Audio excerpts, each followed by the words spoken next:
Welcome to Scandal Water, where the tea is hot and the conversation lively. Your hosts, Candy And Ashley, will discuss a peculiar story somehow related to the entertainment industry. This podcast might not change the world, but it just might satisfy your thirst for an intriguing tale. Oh, it's that time of day. Tune in and hear what the ladies say. It's time to bend your ear when the silver screen appears. Stories about the stage and screen and everything in between. So come on and join the fun. The curtain opens in 3, 2, 1. Hello, Ashley. hello, Candy. It is so interesting to me that as we are meeting right now, I'm looking out the window and I'm seeing this beautiful fall weather, and yet we are ready to talk about the holidays. Woo! Yeah, when this comes out, it's going to be right in the thick of holiday season. That's right. Which is exciting. And you know what's funny? It's before Halloween as we're recording this on October 26th. Is that correct? Sure, that sounds like a good day. But there are holiday decorations already out in the there? stores. In the stores? Yes. Oh, yes, Oh, yes. yes. They are out in full force already. So in the spirit of the season, we are going to be talking about a very seasonal topic. Ooh. Hallmark Christmas movies. Oh, my The goodness. countdown to Christmas. Countdown to Christmas. Now, my understanding is that you don't get the channel. You've I actually don't. not seen any. Is that correct? Yes, I don't get Hallmark Channel, but I will tell you that I was sick. Oh gosh, I guess last Christmas-ish, December time. I remember waking up one day, a lot of gross colors were coming out of my nose, and I just went, oh, I have never done this before, but I stayed in bed all day and I had Netflix. So I watched some kind of holiday. I don't even remember what it was called now. It was a year ago. Some kind of prince. This girl is undercover and she's in a castle. I watched all 3 of those movies. And at first, I watched it. I was like, this is so dumb. And by the 3rd movie, I was like, yeah, Princess Amber, you're amazing. So I watched that all day long. And I Totally invested. I was totally invested in this silly movie. And it was the same people. And I felt like at the end, like, oh, I wish there was another one. I want to see these people. I Yes. want to experience life with these people. Yes. Well, it's interesting because they do take some criticism. I think they get a lot of love. They do, There's a yeah. lot of love and admiration. They take a little criticism for being a little cliche or silly sometimes, but we'll get more into that in a minute. I wanted to start, since you bring up that idea of the movies having some very unique plots. Yeah. I thought I would read to you 3 different movie summaries. Okay. And you can tell me Hallmark movie or Candy created. Okay? Okay. All right. Okay. So here's the first one. Round and round. When Rachel finds herself in a time loop, she realizes she keeps reliving the night of her parents' Hanukkah party. Can Zach, the guy her grandma is trying to set her up with, help her get out of this? Oh my gosh. That's something I would watch. I love time loops and time travel so that would make me think that you wrote it for me. But I think you would choose it because you would think I'm going to say Hallmark. It is. Yes. Okay, number 2. My Norwegian Holiday. JJ is grieving the loss of her grandmother and seeking inspiration for her dissertation. She stumbles upon an unexpected holiday destiny when she meets Henrik, a Norwegian from Bergen. Their connection deepens when he discovers she has a troll figurine from his hometown, leading them to explore the troll's history and her grandmother's ties on a journey to Norway. Oh my gosh. I think you also know that I love Norway. So, and you talked about a dissertation. So I'm going to say Candy. Hallmark. No.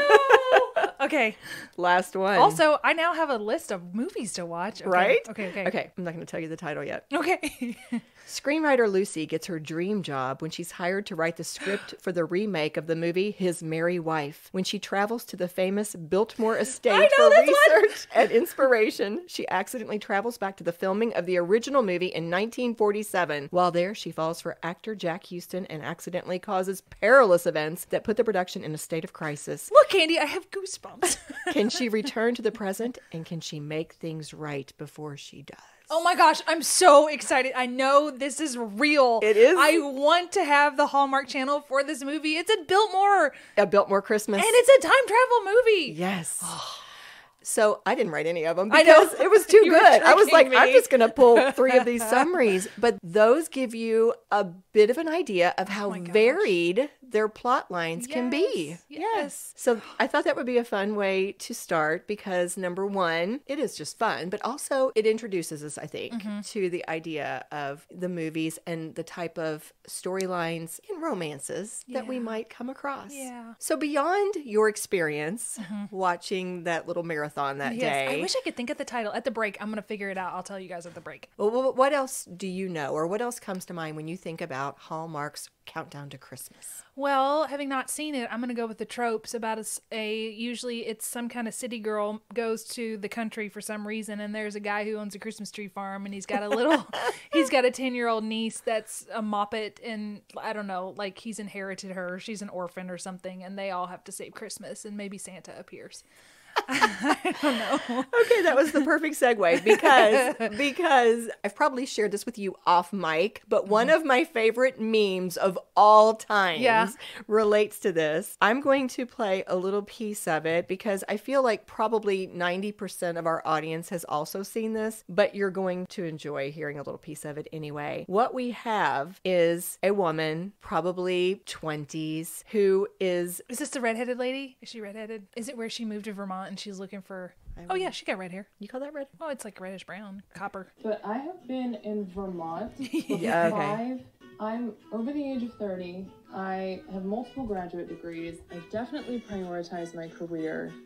I'm single, but I have been in Vermont for 5 days now. And not once has anyone approached me about saving an inn or planning a fall festival or even just like ask me to reconsider my priorities. And I don't know if there was like a sign-in sheet at the border that I missed or there is a town busybody or a mayor that I was supposed to check in with, but I might have messed this up.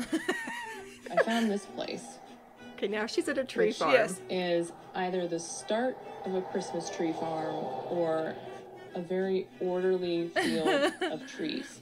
But either way, I thought it'd be a good place to test this idea.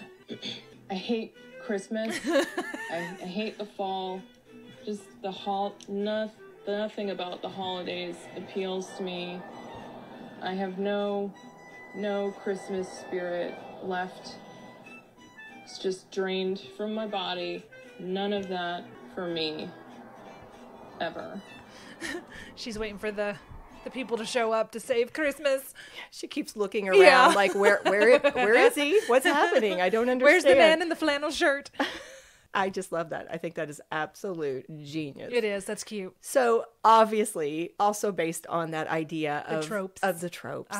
Yes. And since you brought it up. What? Oh, she's pulling out something from her bag of tricks. What is it? Oh, is it bingo? Oh my gosh. We also have bingo cards made. Hilarious. You can play bingo based on this idea. Kirk and I did the other night. We pulled up a Hallmark Christmas movie. You did. I can see there's little check marks. Yes. A lovely person on Pinterest who goes by the handle Peanut Blossom actually created 25. There are 25 different cards that you can print out. Oh, they're not the same. Read to us, if you would, just a couple from one card and then a couple from the other. Okay, well, how about I just read the ones that you checked because it happened in the film. Okay. So on this paper, we have someone drinks hot cocoa. There's a mix-up. A girl runs away. A big misunderstanding. Green grass with snow falling. Whoops. A family sits by the Christmas tree. And gingerbread house. Mm-hmm. Oh, also a couple's first kiss. Okay, and on this other one, there was only a couple. A tree with leaves and snow. There's a change of heart. Let's see. Oh, a prince appears. That's the one. That's what happened in the one I saw. Yes, absolutely. So it's just fun, it's right? darling. We're going to come back to talk about this idea of the tropes because it's, I think, one of the things that is most prevalent when people think about it,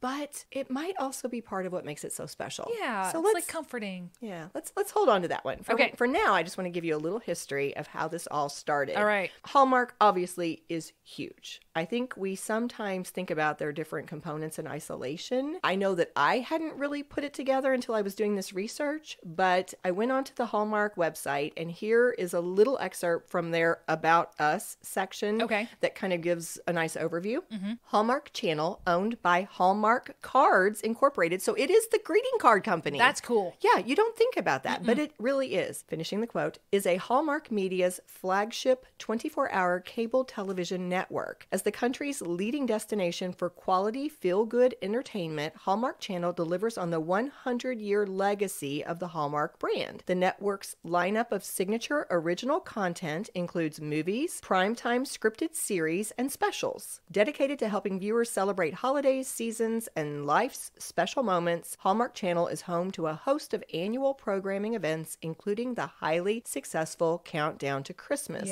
which has become a pop culture phenomenon and a beloved holiday tradition for millions of viewers. For sure. So I thought that little excerpt was a nice introduction to talking about Countdown to Christmas, which is our focus. They have, I should say, also in different interviews and different news press releases, things that they've put out, they've talked about the fact that they have actually tried to expand and diversify over the years as well, while trying to maintain loyalty to their established brand and identity. So we'll also come back to that because they've done that in a few specific ways. But understanding that our focus is Countdown to Christmas, I thought I would clarify not all of the Christmas movies do come from that. This year, for example, Hallmark is putting out 42 new holiday films.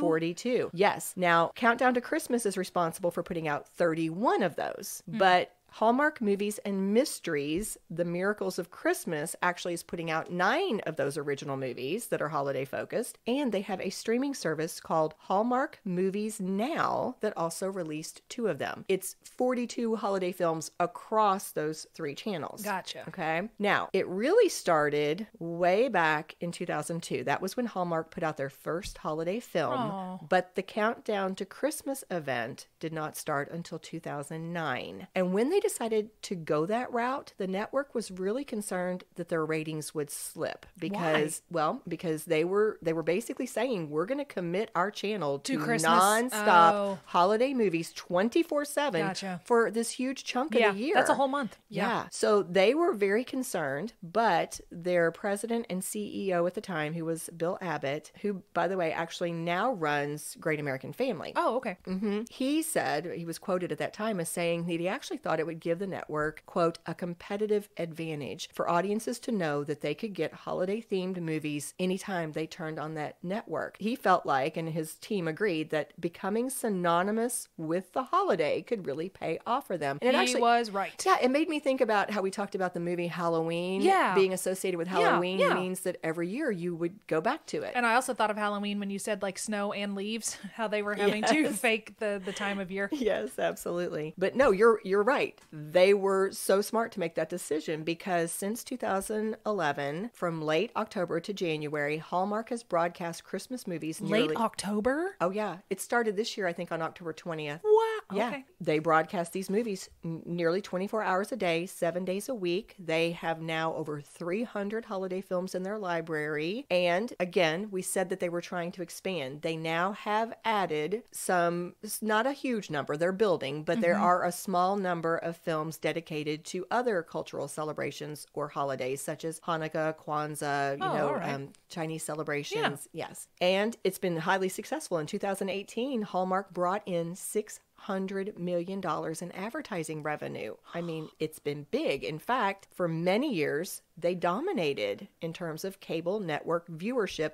during that time of the year. There was an article published in 2019 that said at that time, Countdown to Christmas had made Hallmark the #1 cable network among women between the ages of 25 and 54, and in some primetime slots, it was #1 in households and total viewership. Now, the article went on to say that some of their fans literally will tell of turning on Countdown to Christmas just leaving it on. Yes, it just runs in the background all the time, and for like the whole season. Wow. And they said that other places like hospitals and nursing homes will put it on in the background because it's kind of that uplifting, comforting. Yes. Now, a Forbes magazine article shared that Hallmark movies grew in popularity during the pandemic. You're home. Yeah. Well, and it offered comfort during difficult and often frustrating times is the way they phrased it. They said that, this is coming back to what we said before, they said that the familiar structure and the predictable outcomes were actually a huge Comfort. strength. Yes, during times when people needed some comfort and needed a sense of security, I guess. That makes sense. It's like a warm cookie or cookies and milk. You just need that comfort food. Yes. And in fact, they phrased it this way. They said, well, you can't control what's happening around you. You can predict that the heroine will end up with the hero at the end. Like, it's all going to be happy. It's all going to work out. Yeah. And a different article echoed that same idea. They phrased it this way. They said people started looking for escape and entertainment more than ever during the pandemic. But Hallmark's Countdown to Christmas has taken a hit in the last few years for a few different reasons. One of those is they are facing a lot more competition. Sure. We've already mentioned the Great American Family Channel, other channels, other streaming services. Like Netflix, whatever that was. Yep. Right. As those other different competitors are growing, that's pulling a little bit of the viewership away. Also, here's the point we made earlier. They have taken some criticism for lack of diversity and also for having Christmas as the sole holiday as the main focus. holiday. Gotcha. And that is why the network has responded by trying to diversify more with its plot lines, with its cast. In fact, here an article published about Countdown to Christmas just this season said several holiday offerings feature differently abled actors. Katie Leclerc in Letters to Santa, who is hard of hearing, Ben Mayle in My Christmas Guide, who is visually impaired, and Emmy Richardson in Under the Christmas Sky, who has spinal dysgenesis. Others celebrate different traditions like Hanukkah, revolve around non-traditional families, or showcase LGBTQ plus romances as the main story driver. So that was a quote from them sharing how they're trying to expand their offerings. And despite their drop in viewership, their numbers are still high. For example, last December of 2022, the network averaged about 1.3 million viewers, which was down about 40% from 5 years before that, but it still commanded some of the highest ratings on entertainment cable TV. It said that Countdown to Christmas was still the top watched entertainment cable network among households, total viewers, and various age groups among women during the fourth quarter of the year. Wow, that's still very impressive. Yeah, it really is. And one last little quote about that. A different article that was published by Yahoo said, Hallmark's bread and butter is its original Christmas programming. It was the most watched entertainment cable network for the last 4 months in 2022. So a few fast facts. Okay. When it comes to casting, Hallmark has lost a few of its familiar faces to Great American Family. That's something that's been in the news a lot. So, for example, I think everybody probably knows that Candace Cameron Bure, Danica McKellar, and Trevor Donovan, and a few others of their notable lead actors have migrated. However, Hallmark still has a lot of very recognizable faces, like the one they refer to as the Queen of Hallmark is Lacey Chabert. I was going to ask if it was her. I don't know anything, and I knew it was her. She's been in a ton of their movies. Everybody loves her. Some others, I obviously can't name them all, but Allison Sweeney, Holly Robinson Peete, Luke McFarlane, and James Denton are a few others. I saw that they're adding new people all the time. For example, Felicia Rashad is going to be in a movie this year for the first time. And a point that she made back when she was still with Hallmark was Danica McKellar, the actress who played Winnie Cooper on The Wonder Years. She pointed out in an interview she was giving that the fact that Hallmark brings in so many recognizable people from soap operas and TV shows and movies is intentional, and it's also a really effective technique because they bring nostalgia with them. Yeah, they do. That's right. Yeah. So filming. According to Forbes and Business Insider, the average expense for a Hallmark Christmas movie or holiday movie is about $2 million. That sounds like a lot, but it's actually not. Yeah, it's not, because a lot of the money is probably going to paying the people who are doing it. That doesn't leave a lot for your production costs. Right. So they have to think about how they're going to save money, and one of the ways they do that is by filming a lot of their movies in Canada, which is more economical for them. Now, despite their relatively small budget,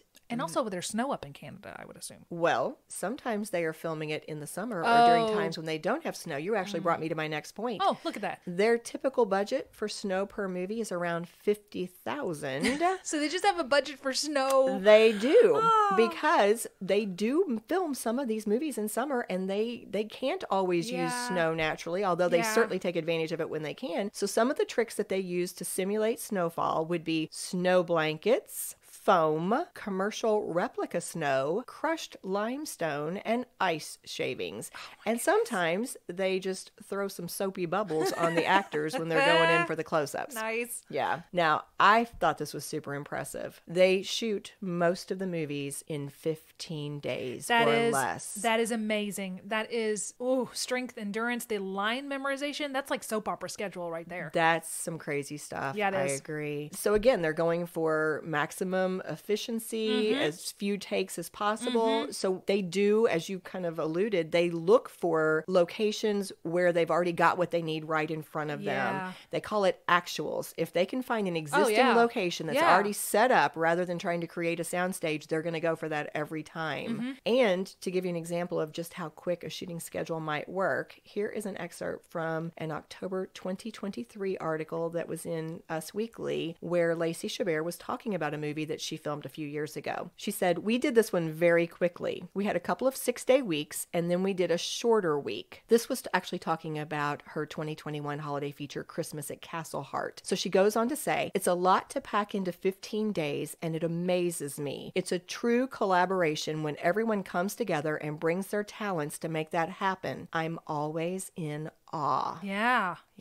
But a side note is that short shooting schedule is actually one of the biggest draws for some of the actors, because Lacey Chabert also commented that it allowed her to go back to work right after she'd had a baby. Oh, and good for the family. Right. And she could travel with her family. So she felt that Hallmark had been very supportive to her and was to a lot of their actors, and they tried to basically support them with their family. Yeah. I wonder how many does she do per season? So that's 15 days. Does she only do one movie per Hallmark season, or is it 4 or 5? I didn't look that up, but I do believe that she definitely has years when a couple of her movies will come out in the same season. Okay, that's cool. So this has come up a few different times. The tropes and the cliches. Well, here's the thing. Hallmark will straight up admit they do have a formula. I found an article that spelled it out. They said that generally your protagonist is always going to be an independent woman with some kind of an interesting job, maybe a novelist, somebody who,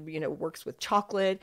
And she also has some type of appealing romantic prospect that's going to appear. Could be a prince, could be a fireman, who knows. And then the Hallmark plotline basically has 9 acts, each one of which has a specific plot point. I did not write them all down, but why not, Candy? We could write one and send it in. Here, we can look it up. But to give a few examples, in Act 1, there is always a little meet cute before the first commercial. Do you want to explain what a meet cute is for anybody who might not know? Basically what it sounds like. It's when two characters meet in a very cute manner. Right. Like they bump into each other, or you end up with something is mixed up. You get that person's thing and they get your thing, and you're like, oh, you have mine. You like something like that. Yes. There's an almost kiss, usually. Interrupted by a child, or someone says something, or a clap of thunder. Yeah. Yes. That usually comes in Act 7. And one director talked about directing the highest point of tension, the almost breakup, which usually comes at the end of Act 8. Dark night of the soul. Yes. But as we've said, this is actually a good thing for many viewers. It's comforting. Yes. There was an article that featured an expert who went so far as to say that the predictability is what makes Hallmark Channel Christmas movies addictive on almost a psychological level.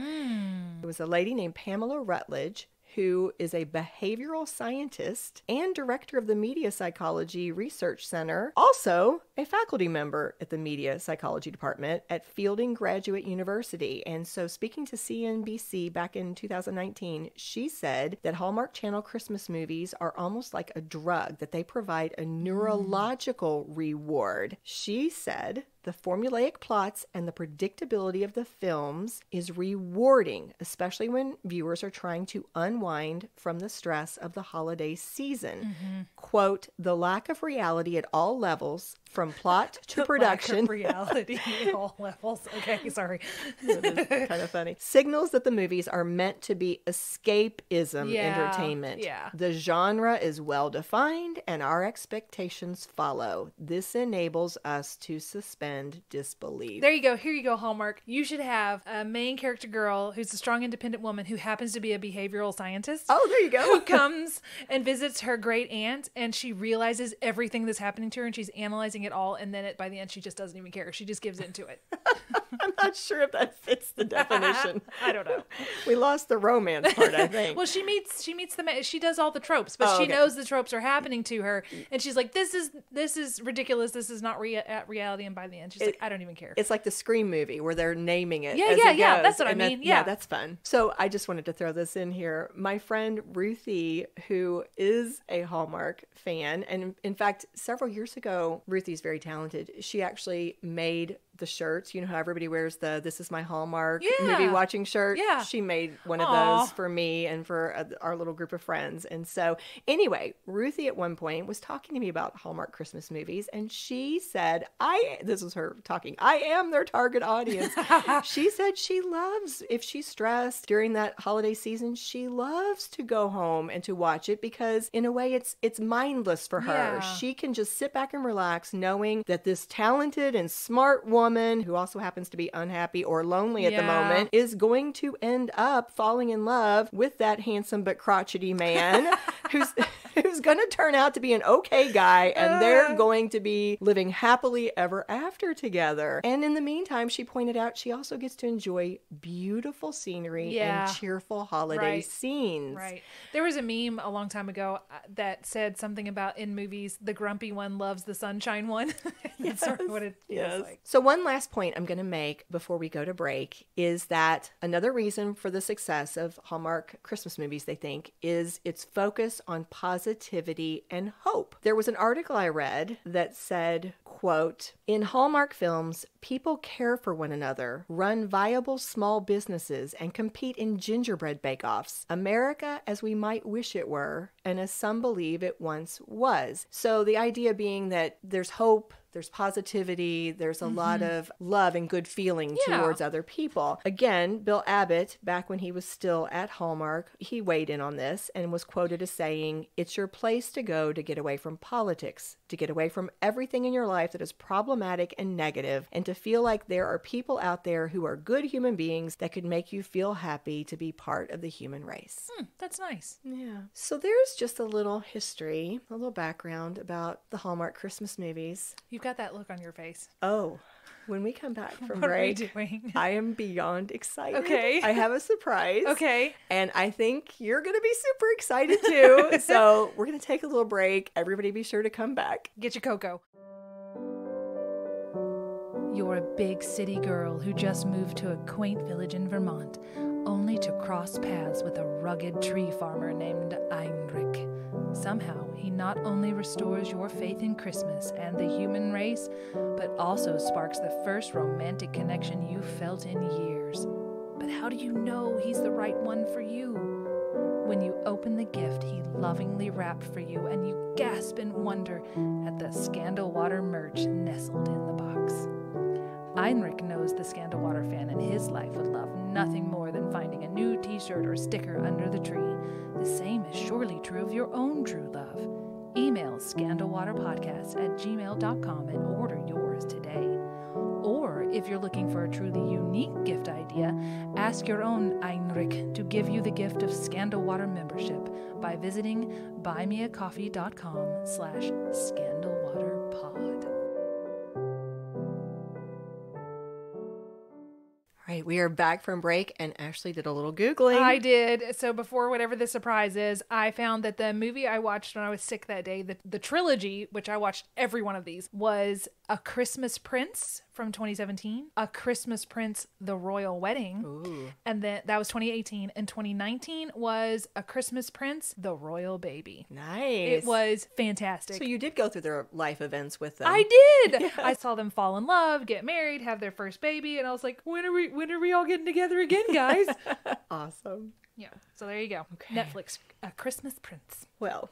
Okay, what have you got? Oh my goodness. You're I clapping. can't even What? contain myself. All right. For Kirk's birthday, he wanted to take a little trip, and we decided we were going to go to some cute little quaint small town that was within driving distance and just have a lovely little day or two together to celebrate his birthday. Just Googling. No real idea of what we were choosing. We saw this lovely town, Franklin, Tennessee. Oh, is that where your shirt's from? It is. Oh, nice. It is. So we went to Franklin. Not really really expecting a lot. We just thought we're just going to have this. Did you really... run into a Christmas festival? Oh, hang on. Oh my gosh. Okay. We just thought we're going to have this really relaxed, low-key little visit to a beautiful small town. First of all, I was blown away by the place. I could live there. Really? I could live there. Kirk and I play that little game when we go to visit someplace. It'll be like, could we live here? Could we live here? We could live there. Ooh. Yes. It is lovely. We fell in love with Franklin and did not know this when we went there, but apparently several celebrities Live there? Live there. Nice. And I can see why. It is just quaint.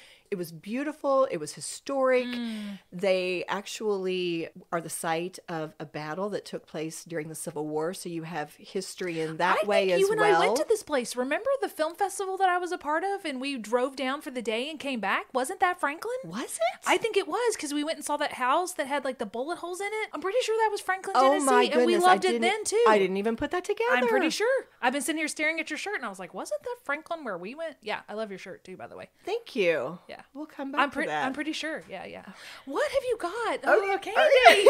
Okay, so here we go. I'm telling it the way it happened. Okay. All right. We decided, Kirk and I have our quirks, right? So we often will do a ghost tour because it's fun, first of all, but it's also a way to get a little history and to be introduced to the town. You find out where some of the spots are that you want to go back to. So the very first night we went on a ghost tour and the meeting spot was this lovely little bookstore called The Landmark, which is the shirt that I'm wearing right now. Okay, and it says A Book Lover's Paradise, Historic Franklin, Tennessee, and it's a really pretty plum color. Thank you. Like I designed it. Thank you so much. Thank you so much. Yes. So it was within walking distance of our hotel. We walked down a little early. We looked around. It was in this beautiful old building that I later found out was historic. And according to their website, the inventory of the Landmark is very impressive. They have over 35,000 new, old, and hard to find rare books. And they do so many wonderful things there all the time. It said that they have all kinds of author signings and events. Just a really cute, cozy place. How far away is this from us, roughly? A few hours. Oh, cool. Okay. So Kirk and I walked through the Landmark bookstore, and it was just, I took pictures. Oh, good. It was just so inviting, so richly designed, books everywhere. And it was kind of this design where you would think you were at the end, and then you would turn a little corner and you were in a new little room. And then you would think you were at the end, and then you would, and all kinds of little, it felt like little nooks to me. In fact, one of the rooms located towards the furthest back in the far right corner was the children's room. Aww. And it was just this lovely little space with books everywhere and this cozy chair in the corner by the window. I think 2 windows actually, where you could just sit and read. So beautiful, beautiful bookstore. It was sprawling was a word that I thought about. Oh, that's a good word. So here's where the surprise comes in. Okay, here's where things took a turn. Yes. A Hallmarky turn. Yes. Oh my gosh, what? Okay. So when we went back to the hotel that night, I needed to get this episode ready because we came back from our little trip on Tuesday and this is Thursday. We're recording. Oh, yeah. And I did not have my episode ready. So I'm using every downtime, every opportunity to do research. And I start researching and here's what I discovered. The amount of excitement on your face. Can't even. I just can't even. Hi, could you tell us who you are and how you are connected to a Hallmark Christmas movie?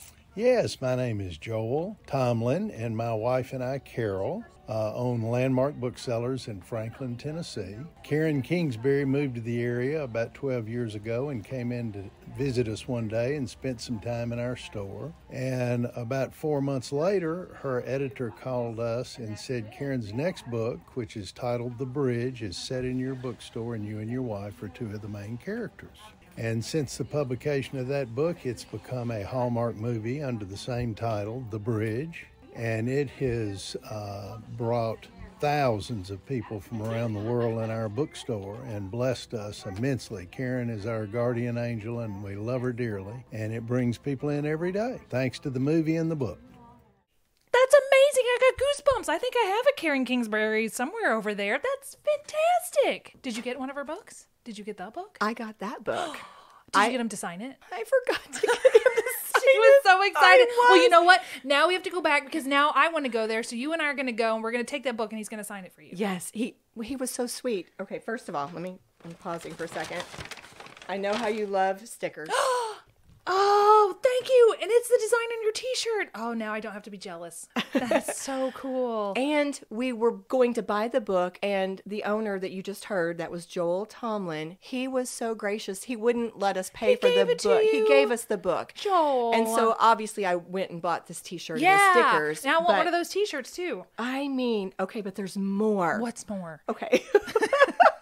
Give me the tea. This man was so gracious. Joel stood there patiently talking to me, and Kirk came up, to us, for something like 15 or 20 minutes. He took a picture with me. I have a picture with him, which we will, of course, put in our show notes. And as we were moving along towards the end, I'm thinking about how much of this man's time I've taken up. But that's when I was like, I need to ask him if I can record a few things. For sure. So he was so nice. He did record this, and I have just 2 other short little clips I'm going to play from him, but I didn't want to continue to make him tell me his whole life story in the middle of his bookstore. So he directed me to his website where I was able to find out some more information. How did you make this connection? Were you just like Googling around and you went, I wait a literally minute. stumbled upon it Googling for my episode. That's and fantastic. I cannot even tell you my level of excitement. It is so It is cool. unbelievable. That is so cool. Kirk even said, from our entire trip, which was delightful, this was the highlight for both of us. That's amazing. Yes. So let me fill you in on the backstory of this couple, the building, and the movies. Yes. Okay. Joel and Carol. In fact, you know what? I'm just going to read this straight from their website. All right. So this is a quote. Joel and Carol Tomlin, native Tennesseans from both Middle and West Tennessee, have roots in Franklin, Williamson County that date back to 1802. With a combined interest in books and reading, Landmark Booksellers became a love story of sorts for Joel and Carol. Did they have a meet cute? Well, it wasn't here, but Okay. it is cute. Okay. When they married 25 years ago, blending 2 families of 7 children, ages 6 to 16, they promised one another that upon the youngest child's graduation from school, they would find a vocation they could enjoy together. This commitment to each other and their love of books resulted in the opening of Landmark Booksellers in July of 2005. We are truly blessed to be able to enjoy and share something we both love, not only with one another, but with our customers on a daily basis, Oh my gosh. in perhaps the most wonderful place in the world. That's amazing. They're living a Hallmark movie. They are. I stumbled into a Hallmark You were Christmas there. movie. And they run a bookstore. Oh, but there's more. more. Oh, It just my keeps going. gosh. If you see the building, you will, because you'll see the pictures. Yes. And you're going to go there, I know, but we'll go there. Yes, But- we're going to go. We're going to go. But the building itself is just so cool. I've already described it, but the website goes on to say they think it was built between 1806 and 1808. It is the oldest commercial building still standing in historic Franklin. It was known as the Old Factory Store because it started out As a as factory? yes. But it, of course, has been a number of different businesses over the years. And it talked about, it has a second floor. They made a comment about something about having a lot of different residents. So I suppose at different times they probably rented out rooms. Oh, I'm yeah, not okay. sure. But some of the people who have visited that site include Andrew Jackson, Sam Houston, and Davy Crockett. What? Now, this was something we heard a lot in Franklin during the war, during that battle in particular. A lot of their buildings had to turn into like field hospitals. Yeah. And this one did as well. It says, like other public buildings and homes in Franklin, the building also served as a hospital for the wounded after the battle in 1864. Now, then over the next century, it continued to be used for a lot of different purposes. And then at some point, it started to fall in disrepair, and they had to work on it. In 1972 is when the factory store was placed on the National Register of Historic Places. And again, it was in 2005 that the Tomlins purchased it and turned it into Landmark Booksellers. I love it. So, we've already had Joel mention this, but I'm going to tease this out just a little bit more. What happened was Karen Kingsbury, who is a best-selling novelist, Yes. went to their location, just happened upon their little bookstore, and she has been quoted as saying, "It has so much heritage and history, and you can feel it in the floorboards and the atmosphere inside. I went in and I just loved the charm, history, and smell of all the old books." Yes. And so she was interviewed in this blog site website called It's a Wonderful Movie, and I pulled another quote from her from that interview where she tells a little bit more about this situation. She says, "In February 2011, I came to the Nashville area for a visit to my publisher. On our day off, my editor, Becky Nesbitt, took me to downtown Franklin. We visited a bookstore called Landmark, and I learned the history of the place. It had housed Civil War soldiers back in the day, and now it was run by a married couple who treated customers as family. That was the inspiration for the story. So I created a fictitious store called The Bridge and a fictitious couple with deeply personal, heartfelt reasons why they run the bookstore. Then I read more on the Nashville flood of 2010. The real bookstore was not damaged, but I began to imagine, what if a bookstore like The Bridge was devastated by a flood? Since bookstores are not highly profitable any longer, it would be almost impossible to come back. That's where the miracle of friendship, love, and second chances comes into play. So yes, real life definitely inspired this story." One last little piece here before I give you, Kirk and I watched the movies. Did you? So, yes. Is that the one you watched with the bingo? No. Oh, okay. Yeah. When asked to give a summary of her New York Times bestselling book, The Bridge, this was her summary. "The Bridge is about Charlie and Donna Bartons, a couple struck by tragedy early in their marriage. Unable to have a family, they open a bookstore, a place where people can discover their dreams and find healing from hurts. A cozy place with a fireplace and coffee and comfortable sofas where friendships are forged and people find community. Here at the Bridge bookstore, Molly and Ryan study together and fall in love.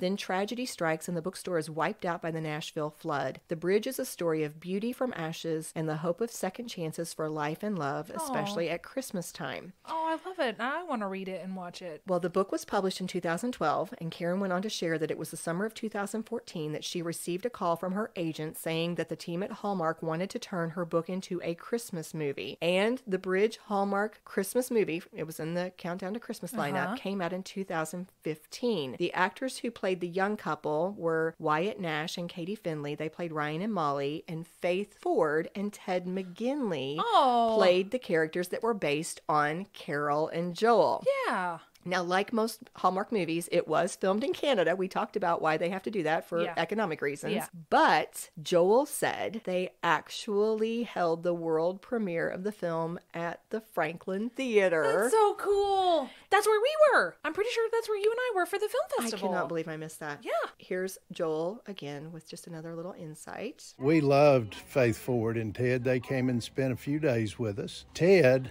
asked me if how I felt about him playing me, and I said, well, I think you're fantastic, and I love the part you played. And he, since then, has been back in a couple of times. He has a friend in Nashville, and when he visits, he comes to see us and says, I got to come see anybody that thinks they love the fact that I played him in a movie. So, nice gentleman. He's darling.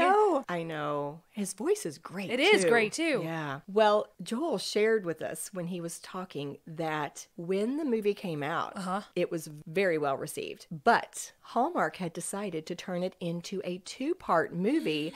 And sure enough, even when Kirk and I were watching it, you are so into the story, and all of a sudden it just says, to be continued. What? And their original plan, Hallmark told everybody, you get to see part 2 next year at Christmas time. Everybody made noise. The fans were just up in arms, and they made so much noise that Hallmark went ahead and released the second movie, Bridge 2, in March. What? Yes. They were so excited. They were. And now it continues. Are they making a series? No. What? Here's what happened. I'm telling you. Oh my gosh. This is like the most heartwarming story.